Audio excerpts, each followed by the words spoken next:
Welcome to the Climate Education Series that the DOE is sponsoring spring of 2021. This is part of an ongoing series, and we're glad to have you. We're honored tonight to have Dr. Deb Morrison, who wears a number of hats. She's at the University of Washington. She is a political advocate.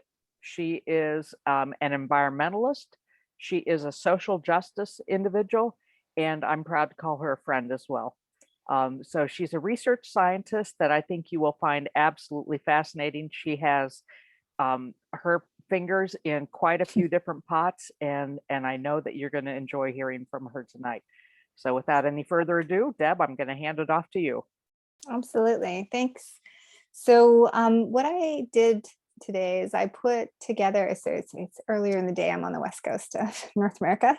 I put together a series of slides that I can talk through, but also feel free to throw things in the chat. I got it monitored, and if you have any questions or comments, we can just ask them as we go.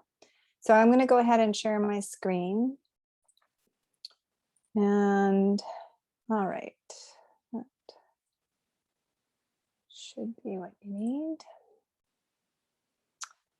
Okay, so in terms of, I framed this work around equitable climate learning because I agree that we really need to think about climate learning as a broad, nonpartisan effort. It's an all of society issue that we need to address right now, and how we frame it for different people is kind of where we need to have the conversation as opposed to having it or not. And I also always add this issue of equitable or just climate learning, because, you know, if we're not addressing that issue of equitable learning at the very root, then we're potentially not looking at sustainable long-term solutions. So we'll get into that a little bit more. All right. I do usually start with some type of Indigenous acknowledgement because you're in a very different place than me. I'll just say that I'll acknowledge my own land here. I'm here on the territory of the Wasanich peoples. And so there's a number of resources that I'm going to share here around the UN Declaration of Rights on Indigenous Peoples, some really great work on reclaiming Native truth for if people are in collaboration with Indigenous peoples, and also just becoming visible. So how we understand what Native American education looks like and why it actually matters even when you're not Native American. There is a lot of things to be learned. I'm just going to take a second. It looks like my Zoom window has shifted, so I can't see the chat. So just give me 1 second to make sure that I can find the chat. Okay, there, I got it. All right. Oh, that's great to know, Shari. Wabanaki in Maine. That's great to know. Thank you. All right.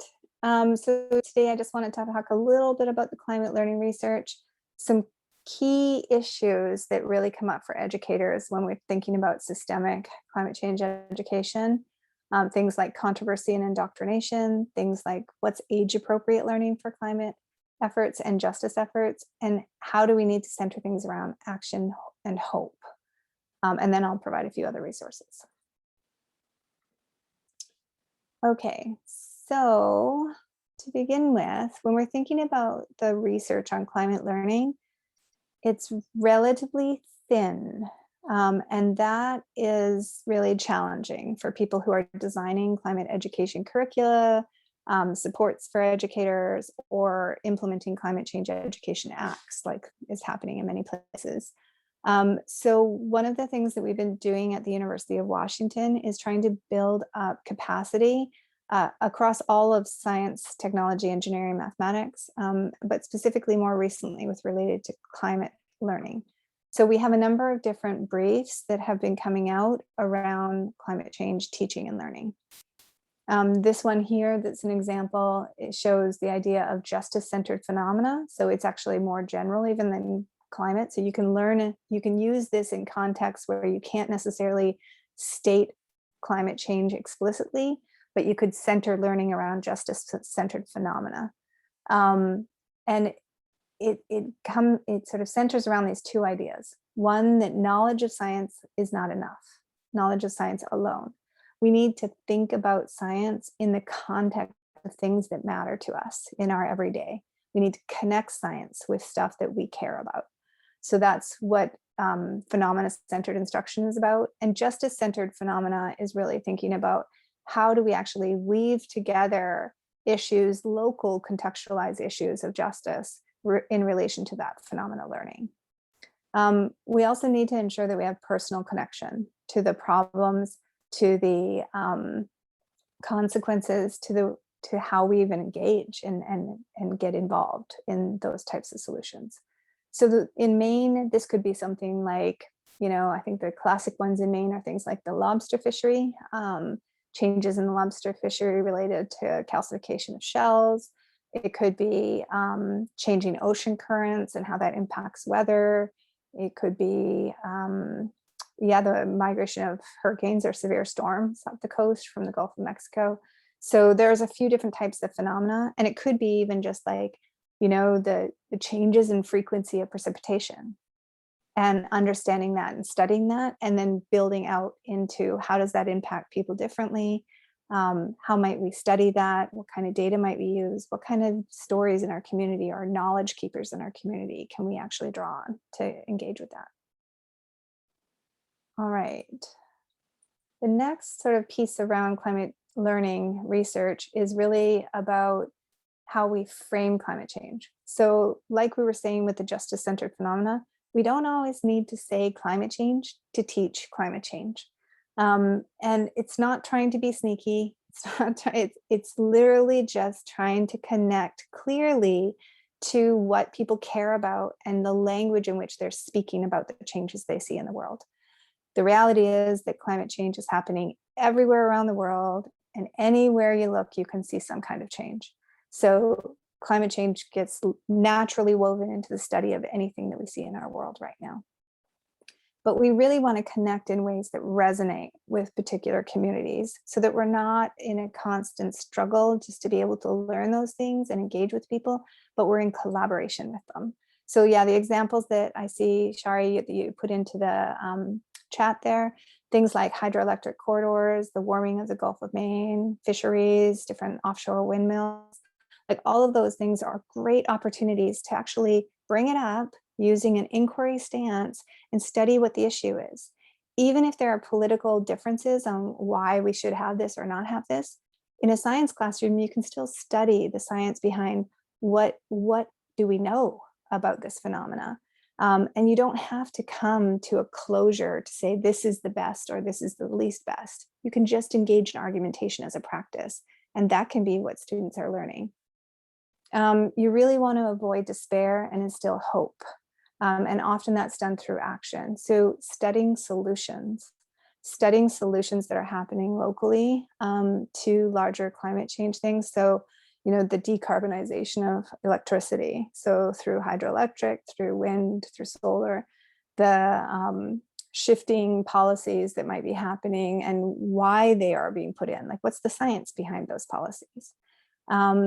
It could be the study of social changes. So like, why are people engaged more in buying electric cars? What is actually the science behind electric cars? Sort of the birth to death engineering issue that could be studied.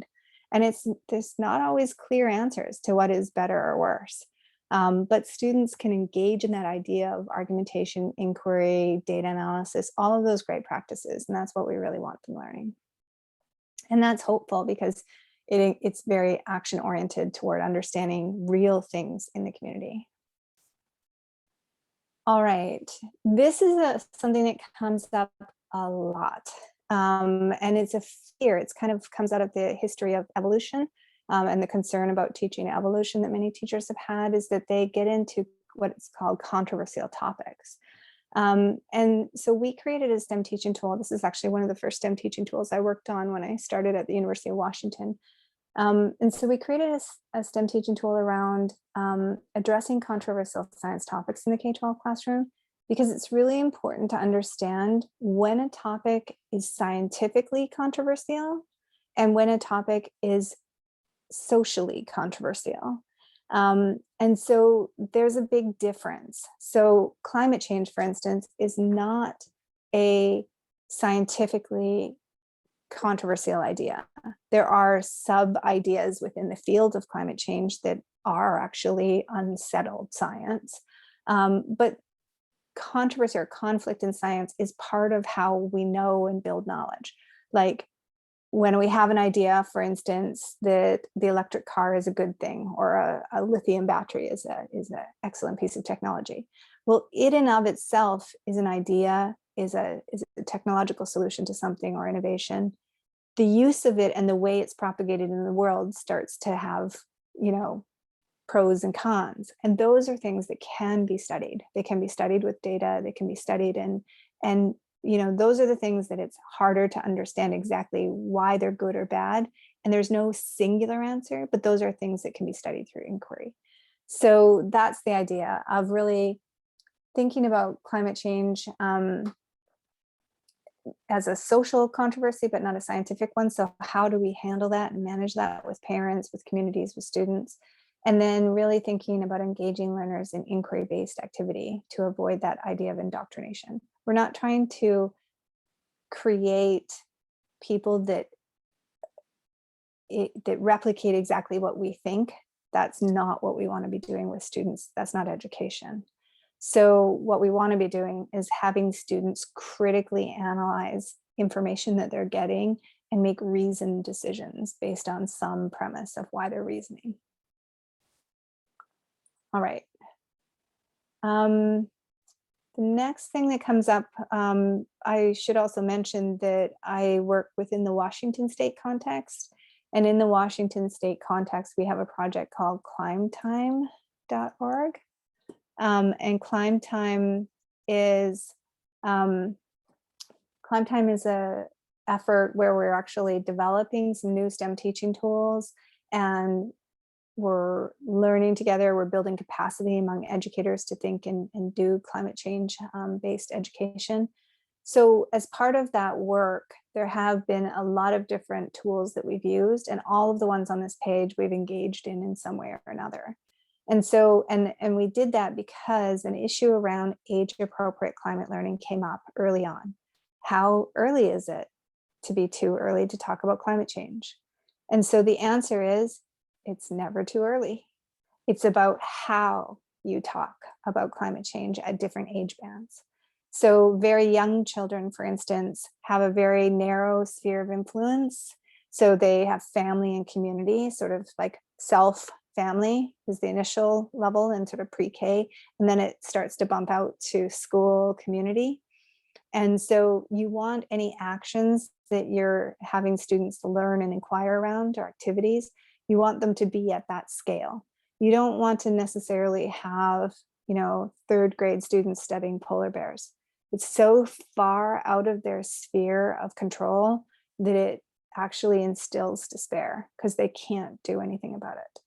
But they can actually study trees and how trees are related to carbon sequestration. Super appropriate. They have a sphere of control in their family and community to plant trees, to engage in different types of urban forestry or rural forestry efforts. So that's a really appropriate age-based inquiry activity for youth. And so there's a number of different tools here that we've used. The other thing that is really great with young children is young children have these deep caring practices related to what's called socio-ecological systems. So it's really great activity for very young children, and actually starting young, continuing all the way up to like my age and older, is to have people engage in perspective taking. So that you start to think beyond human. You start to think like, if I was this tree, what am I looking at? How am I involved in this ecosystem? Because it helps develop ecosystem or systems-based thinking, which is a core concept inside climate change thinking. So when you're doing age-appropriate learning, the younger bands are kind of the building blocks of broader systems work as you get into secondary level education. So understanding that trees are actually built from atmospheric carbon dioxide and water, not actually soil. and that atmospheric carbon dioxide is something that we breathe out, and we breathe in oxygen, and plants do the opposite. So basic respiration of plants and animals. And so those types of things are really important core knowledge bases and practices to engage in for young children. Again, they're all very sort of productive ways of thinking about the world and understanding the world without creating a giant amount of despair in youth. Definitely hope, and hope through action, engaging kids at least once a year in younger grades in community-based action projects that are, have in their core some kind of deep learning activity. Those can be done in collaboration with community-based organizations, and it can be anything from 4-H club to an urban forestry project, whatever. Just engaging students, urban gardening, a lot of gardening period, engaging kids in those activities and talking about that kind of chemical cycling and how that works is really, really helpful for youth.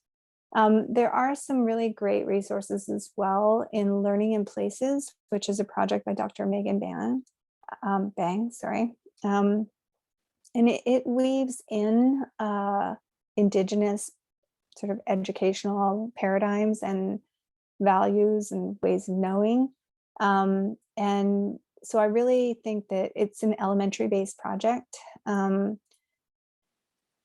So I highly encourage just having a look at that early instruction Learning in Places. There's a number of different resources for educators on there, and that's all field-based science education. Understanding different intersections or interactions in systems. And that systems piece is actually really important in upper elementary.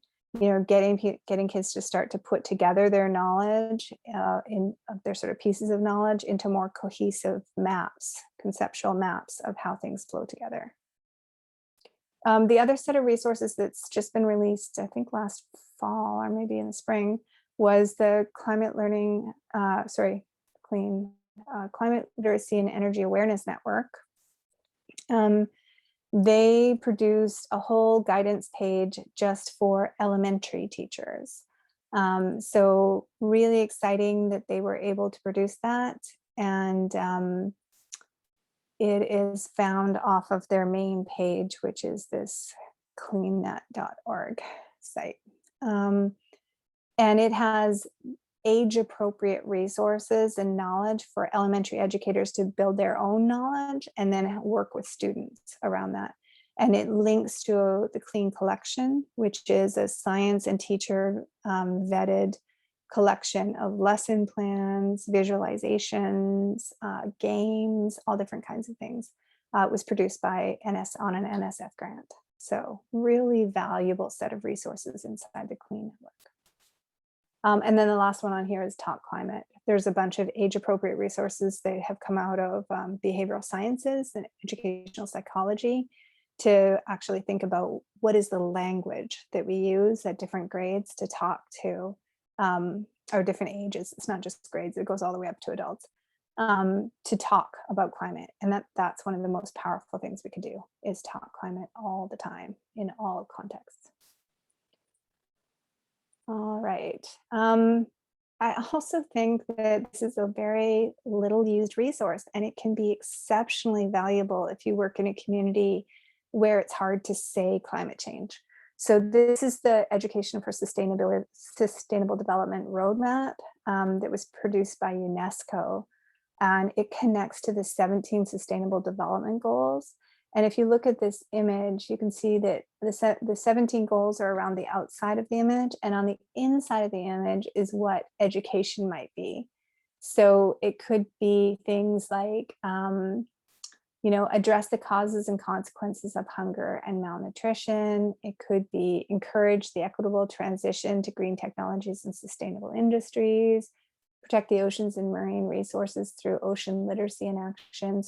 But they give some detail in the UNESCO guideline documents that actually think about how to center learning in everything you're teaching in every context, and connect it back to this idea of sustainable development. So that can be very helpful for action and hope-centered learning. I also want us to kind of dive a little deeper into the idea of teaching for climate justice. So some of the resources that I've shared here are coming from the Zinn Education Project. It's also published on the Rethinking Schools website.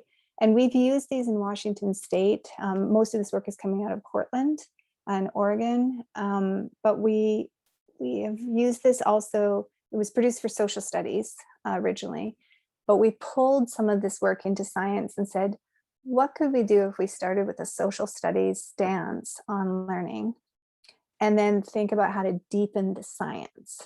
And so there's a project that we have called the Climate Justice League in Washington State.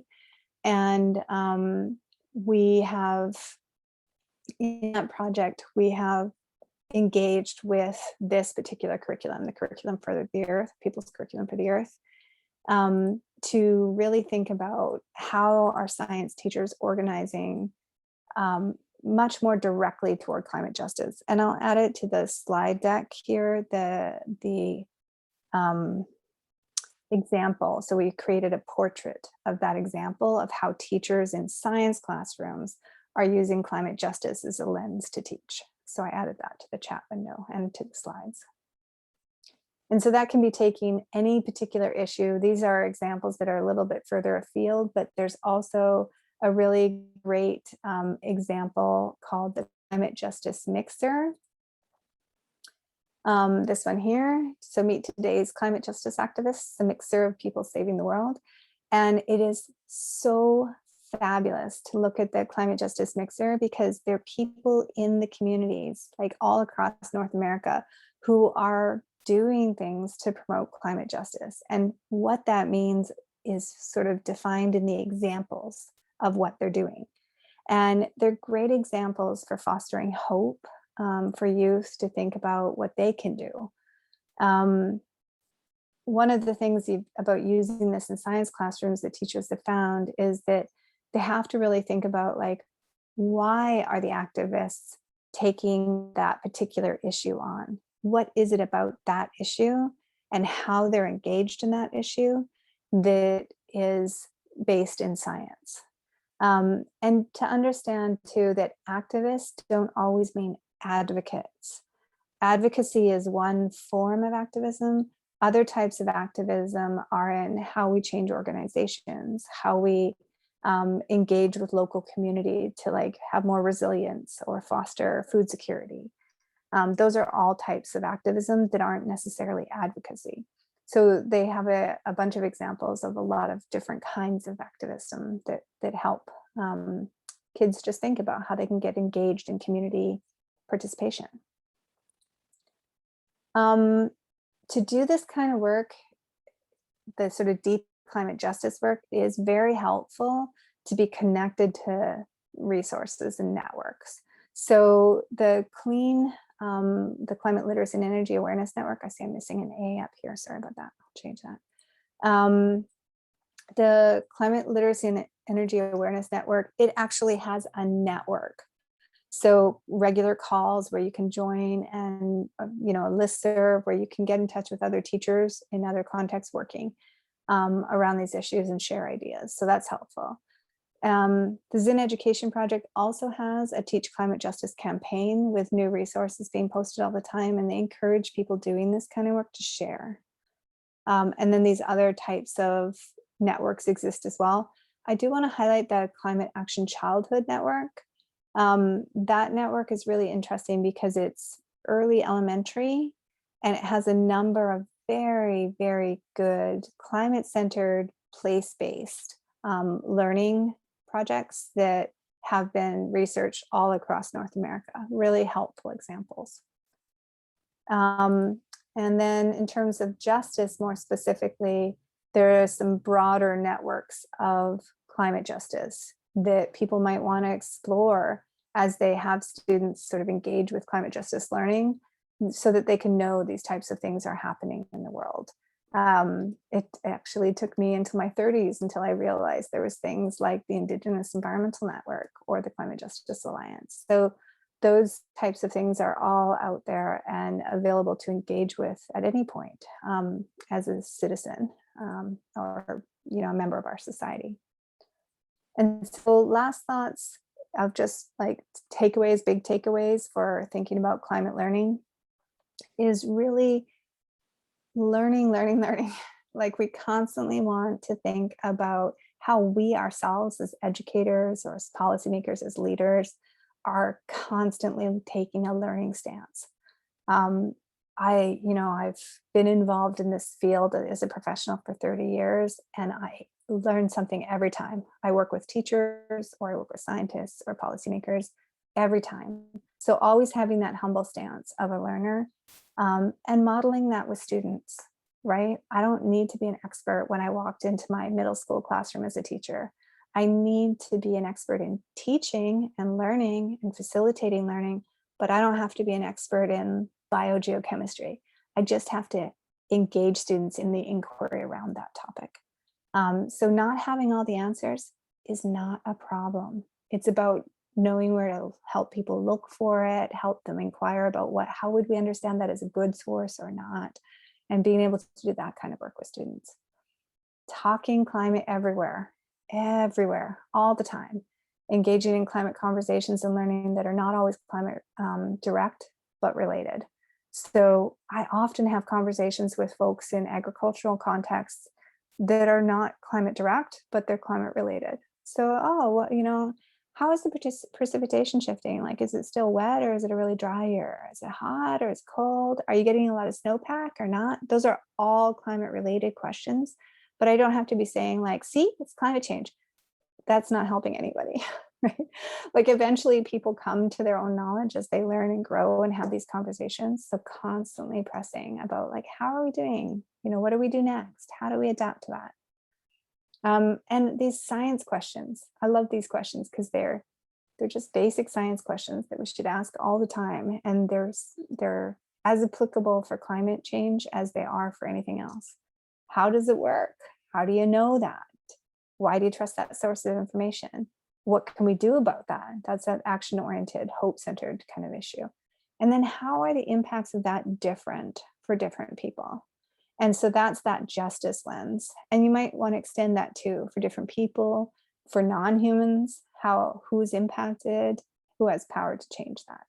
So those are the types of questions that can help as a lens on any curriculum that's being designed or any work that's being done together. All right, I'm going to pause there. I'm going to stop sharing. Thoughts or questions, and I'm happy to jump around onto various slides if people have questions.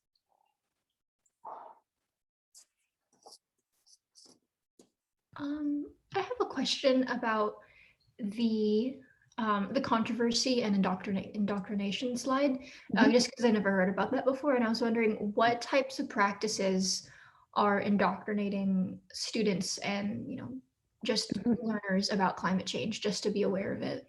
Mm-hmm. Is there any specific practice that happens to do that? Mm-hmm. Yeah, there is for sure, and you see it in some of the there's some policies that have been going around for us since 2001 that are really challenging that way. So for instance, I was a middle school teacher, 8th grade teacher, and if I went into my middle school classroom and said climate change is happening, literally I just said climate change is happening, I'm actually indoctrinating. I'm not teaching students, because my job is not to tell them what is happening. My job is to teach them how to inquire in a scientific way. That's my job. And so to teach them how to inquire in a scientific way is, here's the data from NOAA. What do you see? What patterns do you see? How is that different over years? Why might that be happening? How might we inquire about why that might be happening? That's teaching, right? And so indoctrination is stating a fact. And because I can state a fact, so can somebody who totally disagrees with me, right? And so that's opinion. Like at that level, that's opinion. When I start to pull in research that's more helpful, because as long as it's research that's grounded in evidence. But really, to truly teach, we should actually be getting even deeper than just citing research articles. We should be getting into like, why do I believe that researcher versus a different researcher, right? Who is that person to have authority to speak on that subject? What methods did they use? Why do I agree with those methods? Why do I disagree? You know, what might they have included or not included? And that's the critical thinking skills that are really going to move us forward as a society, like both locally and globally. Because we've had problems. Science is not acultural. Science has done things that is not good. You know, there is a dark history to science too. And so we need to understand that science is done by humans, and humans are not all wonderful and rosy. So we need to always question, like, how do we know? Why do we know? Why do we think that that's valid? And so the example that I use most often with that to illustrate that is climate scientists. Actually, this is a climate science example too.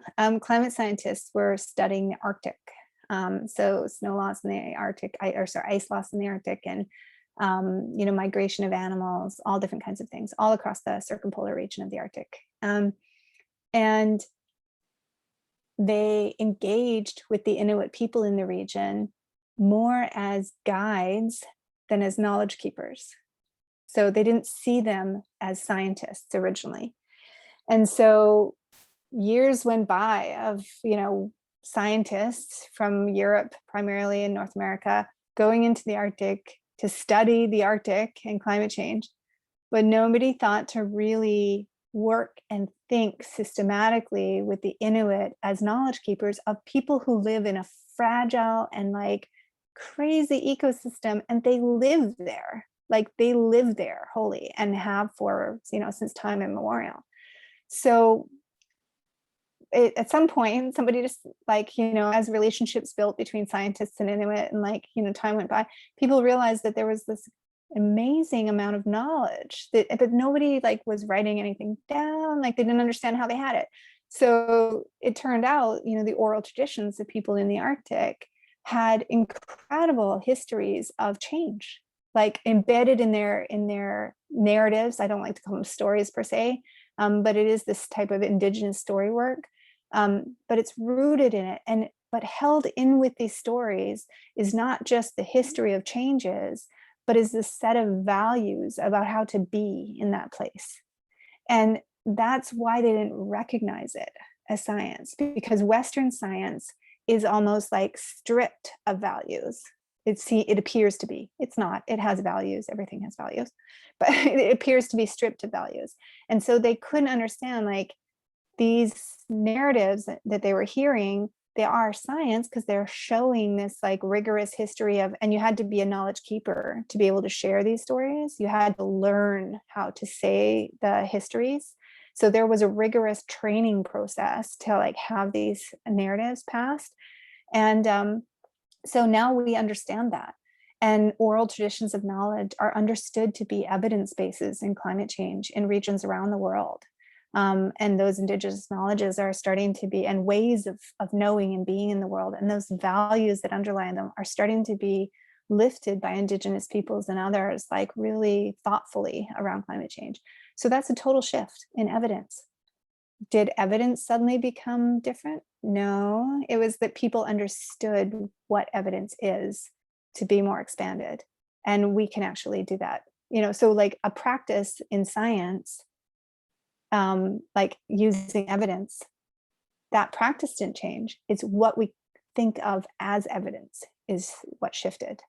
And so that also is helpful. And indoctrination can be like, I say it's this way without interrogating even why I understand that to be true, right? Because then you basically eliminate whole sets of knowledges that you wouldn't necessarily have. So that's another type of indoctrination. I think of that as methodological indoctrination, so that you think there's only one way, the scientific method. There is no such thing as the scientific method. There are scientific ways of being and doing that are culturally varied. Any other thoughts or questions?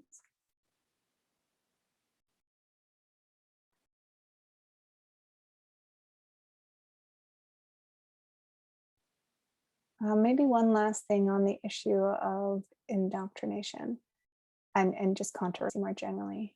So it's a real thing for educators to be in a community where somebody says, like, you can't teach my child that, right? Like that you're, and often it'll come out like, that's controversial, or you're indoctrinating my child, right?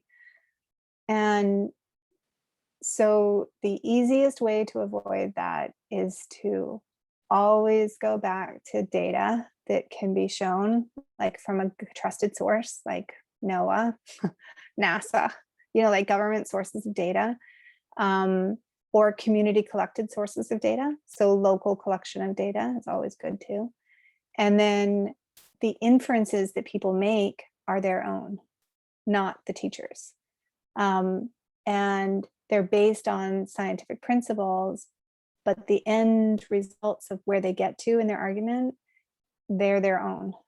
And having kids argue with each other is way better than having the teacher be the one who is constantly vetting what knowledge is true or not. But it's uncomfortable for teachers sometimes to have kids be unsettled as they're learning.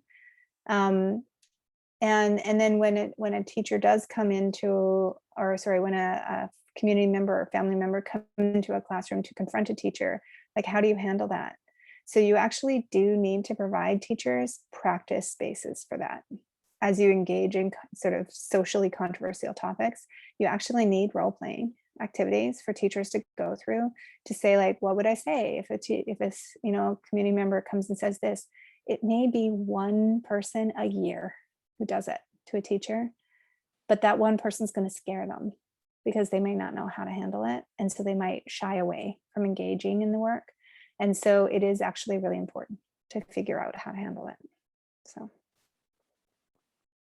it's a remarkably small amount of controversy that actually percolates on some of these things, but it's the risk factor. It's the risk adverse issue that teachers need to be prepared to handle. Yeah, and that's very real. I mean, in my years in the classroom, I did have parents that would come and challenge topics or express concern that their child was learning about evolution, but where was the creationism? And I mean, that's one we hear about frequently. And even in moving next generation science standards through the legislature, there was a swell of, well, we don't want our students to be indoctrinated. We don't want them to become advocates. We're not trying to raise a generation of people that are going to be advocates for something. I mean, those were some of the arguments that we heard. Political indoctrination is the other one. Yeah, you're right.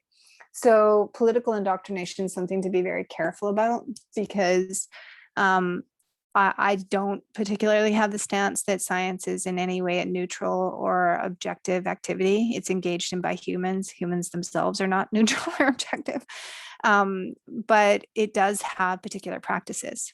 And those practices are, a large part of those practices are being very explicit about your assumptions when you're engaged in something. So, making those things really explicit about what the assumptions are that you're dealing also helps you deal with parents, because you're saying, we're making these assumptions. If these assumptions were true, then these next things would follow.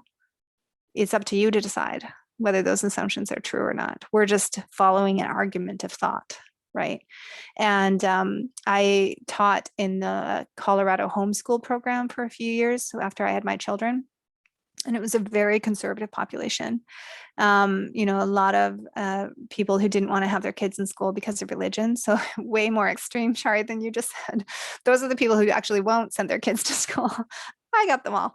And so it was awesome though to work in that context because, you know, I'm politically, I have particular values. I would never state them in a classroom because I have enormous power as a teacher in a classroom, and it's not appropriate for me to state my political beliefs in the classroom. I can be radically politically active outside the classroom, but in the classroom, that's not an appropriate space because I have a power dynamic that it just makes it not appropriate. That would be indoctrinating my political beliefs if I start to bring them in the classroom.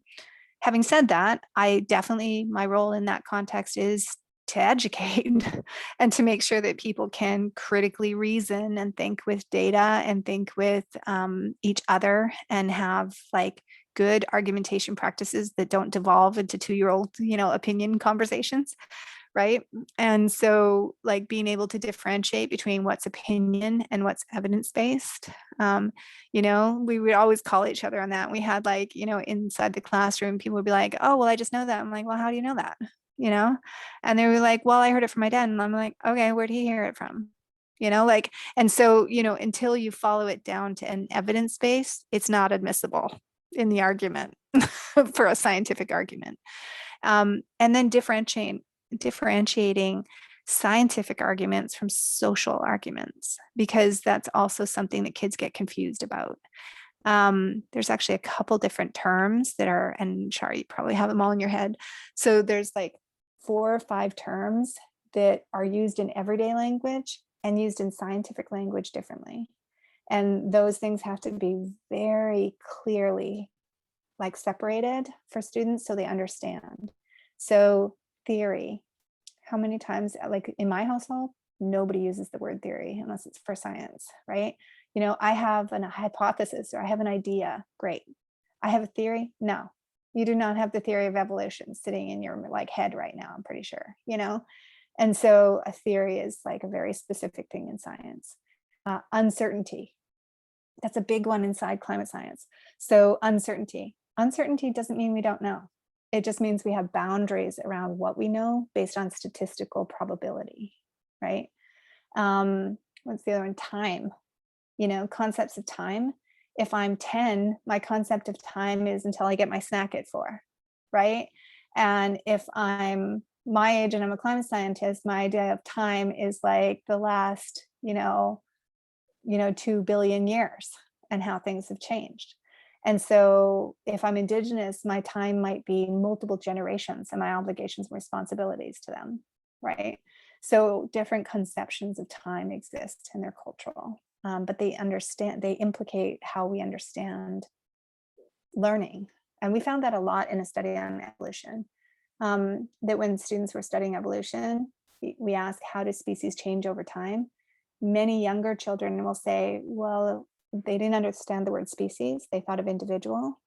And so they would say, oh, well, they get bigger because they're thinking about how do I change over time? They're thinking about individuals, right? And so like that idea of group versus individual to scale. And then the other one was uncertainty, controversy, time. Oh, adaptation.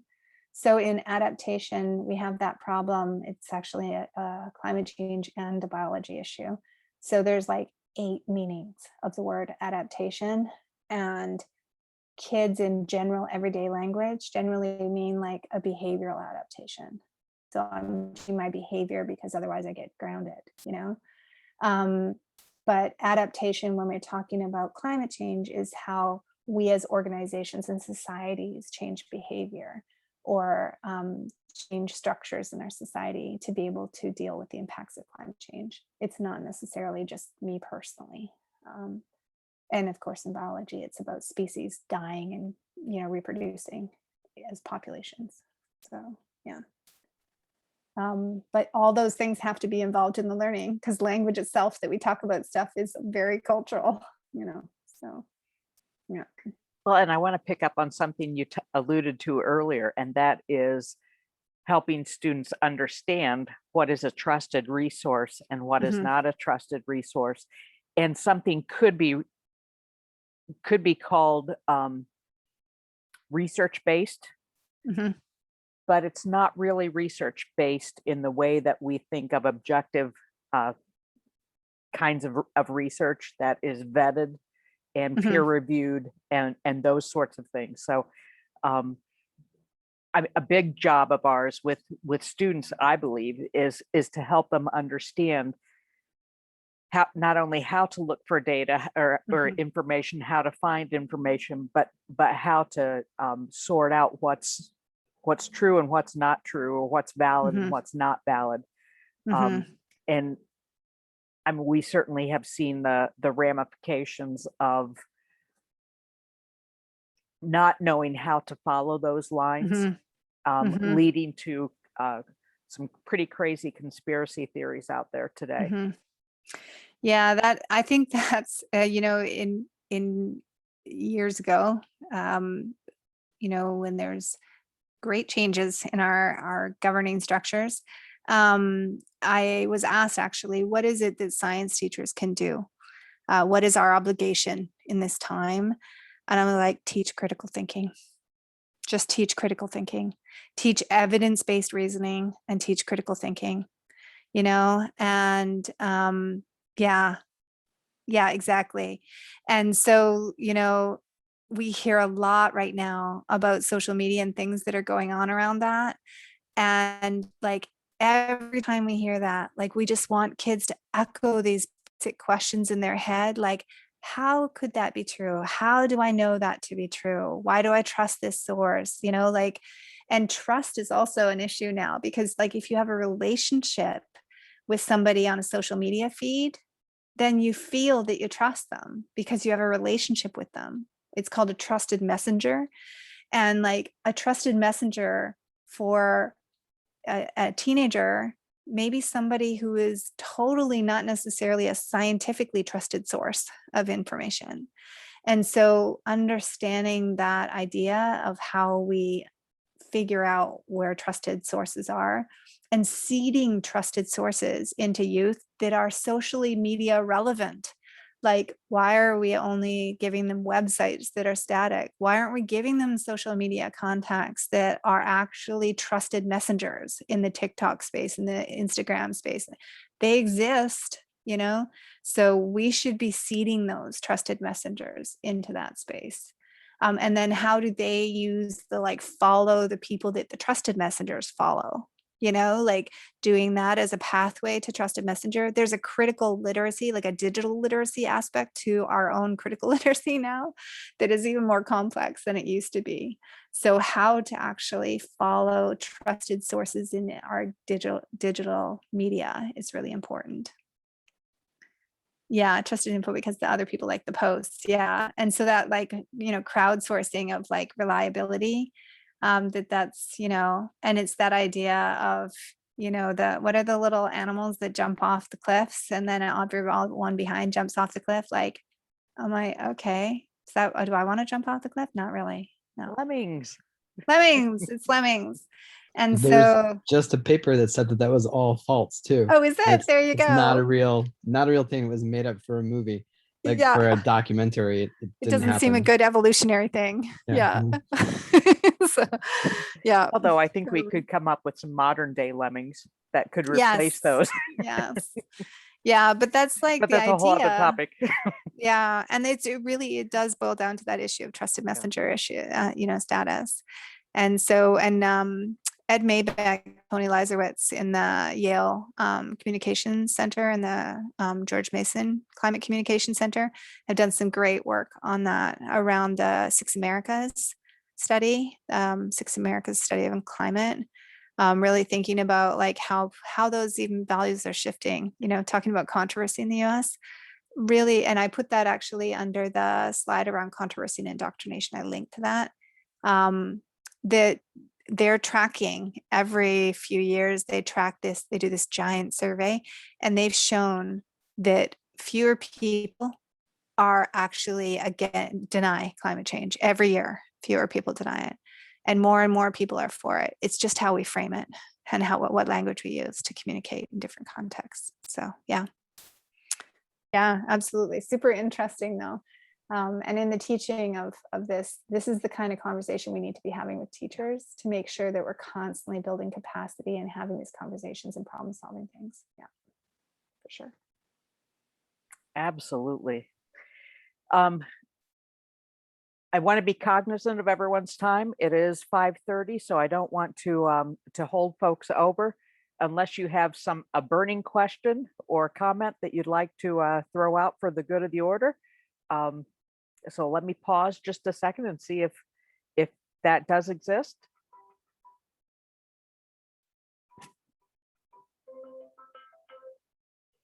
Sorry, that's my Yes. boss. I've just got to. That's like a dancing tune. I mean, it's sort of along the lines of indoctrination, but also the idea of hope and action. And it's this like struggle I constantly have with students who kind of like are shocked and say, okay, well, why didn't your generation fix this? Why is this our problem? Yeah. And yet, like the idea of action is work and changing habits that they don't want to do. And they still want to go get their plastic cup from Dunkin' Donuts with their iced coffee every morning. But then we'll turn around talking about like how horrible it is that we're polluting the ocean. And I struggle with like wanting to have the ideas of hope and action, and also at the same time kind of wanting to shake them and say like, this is like so real. And it is ideas of time. You don't understand time, but we're no longer talking about thousands of years. We're talking about like tens of years. And you need to do something now. And that like getting them to do it now, I can't figure out how to do it. The school, we don't have an environmental club. It's just too much bother for the students to do it. And like, it's just, I feel like I'm banging my head on the wall a lot. Yeah, the best way I know how to do that is actually through peer-to-peer example. So to show how others are doing it. So there's a series of different things. So I shared the Young Voices for the Planet.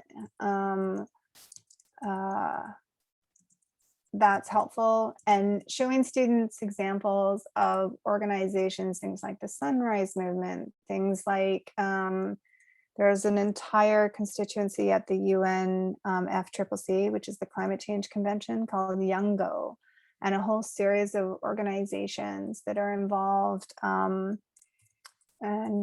so having them hear youth who are expressing why there's a sense of urgency in their own language is going to be more helpful, I think, in some ways than other people who are older, because then they can always come back at you with like, oh, why don't you do it? And then, so it's easier to have your own generation tell you why you should do it. And then also to be like, to have, I don't know what it's called exactly, but kind of to have the credibility maybe to be able to teach climate change. You yourself have to be able to name what you're doing for climate change efforts so that you can respond. Yeah, I am engaged in action. Actually, this is the thing I'm doing that I'm really like focused on to help with that. Some of that is your teaching, like your job, but some of it also might be like, I'm helping other teachers in my region do this, or I'm helping, whatever it is. Locally, like I have this thing in my community called Pen to Earth, where we literally every 3 months get together and we just brainstorm new local action projects that we think will move the dial on our community's response to climate change. And they're like small projects. One was like getting sprinklers, like a bulk buy of sprinklers for the tops of houses to like, make it more resilient to fire issues, because we live in a rural community with trees. Others are like a wildfire seminar on climate change, how to like manage and mitigate for wildfire. And so like that kind of stuff it doesn't take a lot of time, but it can be the things that you do in community with each other. And so having responses for students like that, like I am actually deeply committed. This is what I'm doing. What are you doing? Pick your thing, understand why you're doing it, go do it, so, and that's not indoctrination. That's just democratic participation. So, yeah. Adding on to that, just from a student's perspective, since I heard you say a lot of students have been like, oh, it's frustrating to have adults say, you got to solve climate change when your generation was the one to let it spiral out of control. I've heard that all the time. And yeah. I definitely share the frustration. Frankly, it's very frustrating when I have adults say, you're the generation that's going to solve climate change, when it's like, you're putting all that on us. We didn't want to have all this anxiety when it comes to the climate movement and just the climate change in general, but that's what we're in. And I definitely think to get students more involved, there has to be a shift in the atmosphere of the school and with the Yeah. administration. Like, I'm so much more sustainable in college now because there's other students who are sustainable, and it's because the administration is also trying to make my college more sustainable. I cared about climate change when I was in high school. I was one of the only students who like really cared about it, but I still walked around with a plastic cup. And I know I wasn't supposed to, but it's just so hard to start a habit when you're the only one to. And Exactly. yeah, Yeah. my high school, they just banned plastic bottles, not solely for an environmental reason, but they just didn't want to deal with the litter. And now every single student, they're carrying around their own water bottles. And that's definitely a habit that they can take into outside of high school. So I definitely think just getting the administration to make the first step can help students. Like just I know it's kind of hard, but like just saying, you know, we're no longer going to sell plastic water bottles. Like people are going to get frustrated at first, but then they're going to develop the habit of bringing their own water bottle, and it's not going to be an issue anymore. And then from there, I would definitely think that more students would become aware of it. And they'd want to become more sustainable because everyone else is doing it too. Yeah, and that's a big issue. So trying to focus on organizational level change is the goal, right? Like we're of course individuals need to change their action, but really the impactful things are going to be organizational change right now. And coming back with like a response to that, it isn't actually about any one generation taking on the activity. It's about every single generation taking on the activity right now. So it's a all of society effort. And when I originally started into climate change education efforts like 20 years ago, we had like 20 years to like do stuff, right? So now we don't. So now we're definitely on the side of the fence where it's like everyone needs to do it, in and out of school, in business, in government, everywhere. And so what I generally ask people is never frame it as like it's a us or them, or it's a part of the like partisan issue, nonpartisan. Just like look around yourself. What are you involved in the world?